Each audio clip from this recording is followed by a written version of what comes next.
This is Bobby C. reporting from MetLife Stadium, where the Seattle Seahawks remain undefeated in the Russell Wilson era, and now the Giants have dropped to 1-6 to start this season.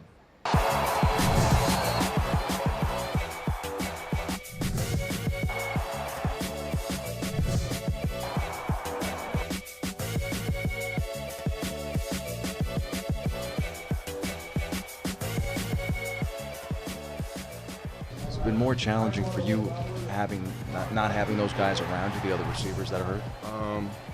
No, man, it's a next man up mentality. Of course, those guys are missed. They're a big play capability. Definitely. I mean, they're some of the best in the game. But we got to step up. We got to make plays too. So, yeah, it's not good without those guys. We'd love to have them, but we still got to come out and play and make plays. I mean, anytime you hold the offense to, what was it, 3 points at half or something like that? I mean, you got to feel good about what you're doing. But in the second half, we just didn't execute. We didn't get off the field on third down. Run defense put the third down defense in some bad spots, and we weren't able to, to get off the field. How do you guys keep morale up now with the way things have gone the last couple of weeks? We all professionals. It don't matter.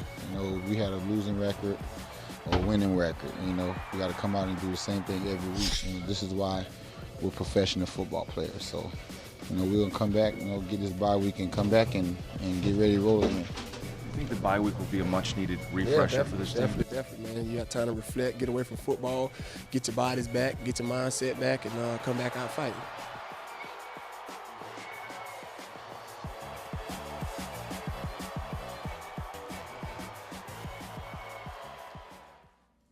The Giants' season has gone terribly wrong, to say the least. A bad offensive line, some issues at quarterback, struggles defensively, and honestly, even issues with the coaching staff.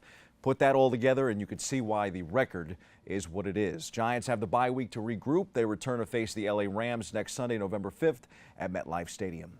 The Jets had a fourth-quarter meltdown last weekend in Miami, falling 31-28 in a game they completely controlled throughout. Matt Moore replaced an injured Jay Cutler under center for the Finns and threw 2 touchdown passes in the final 12 minutes to sink the Jets. Gang Green is now 3-4 on the year. The Jets will be home Sunday at 1 p.m. for the 3-3 Atlanta Falcons, who have not looked like the Super Bowl team they were last season. Still, the Falcons should be able to outscore the Jets, who appear to be coming back down to earth just a bit. The Yankees came back down to earth in Houston, sadly. Unstoppable in the Bronx, the young Pinstripers failed my prediction and perhaps the rest of the Bronx by falling in games 6 and 7 in the American League Championship Series last weekend. Astros ace Justin Verlander tossed a gem in Game 6, and the Houston offense was on a roll in Game 7 to punch its ticket to the World Series against the LA Dodgers, who took care of the reigning world champion Chicago Cubs in 5 games. Nonetheless, the Yanks accomplished more this season than many expected. The Baby Bombers are most definitely on the rise, but they will be doing it with a new skipper behind the bench next season. The organization and Joe Girardi have parted ways after 10 seasons. The announcement was made Thursday. More on that in the C-list. The Mets will also have new leadership in the presence of Mickey Callaway, the former Cleveland Indians pitching coach. Callaway replaces Terry Collins, who stepped down as manager to take a position in the team's front office after the Mets fell to a 70-92 record this season.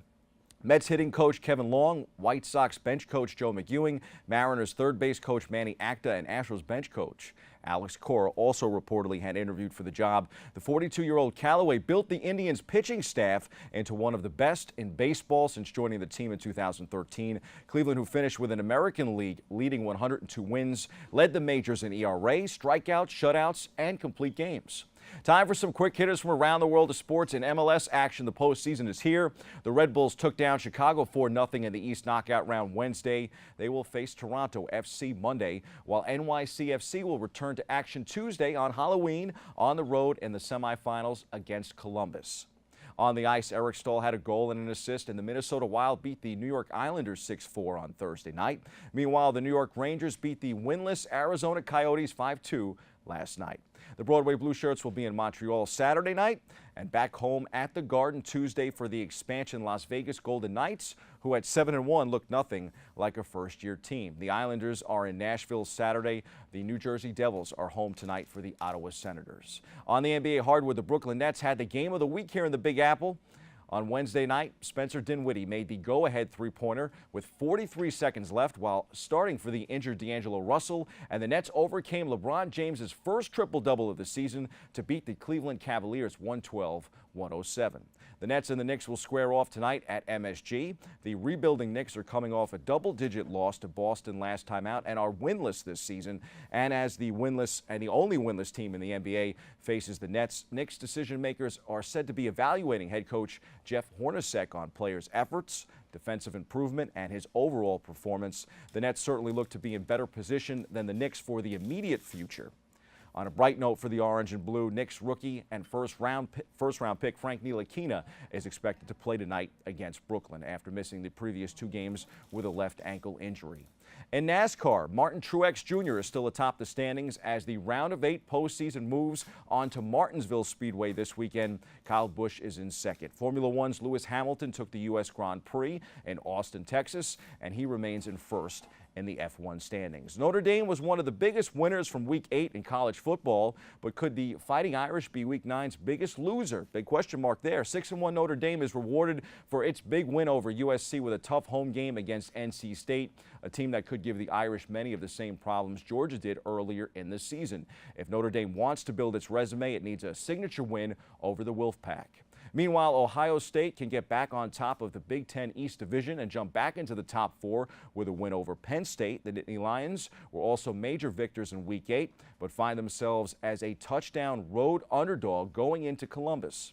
From the World Series, the LA Dodgers took Game 1 behind 11 strikeouts from ace Clayton Kershaw. The Houston Astros rallied back in Game 2 late to even the series. Game 2 was memorable with a back-and-forth home run barrage that carried into extra innings. The series shifts back to Houston this weekend for Games 3, 4, and 5. And on a final sports roundup note, Yankees left fielder Brett Gardner and right fielder Aaron Judge were named American League Gold Glove finalists at their respective positions. Major League Baseball announced Thursday. The winners will be revealed on November 7th at 9 p.m. Eastern Time on ESPN. Those are the headlines. We hit the C-list for my take on Joe Girardi.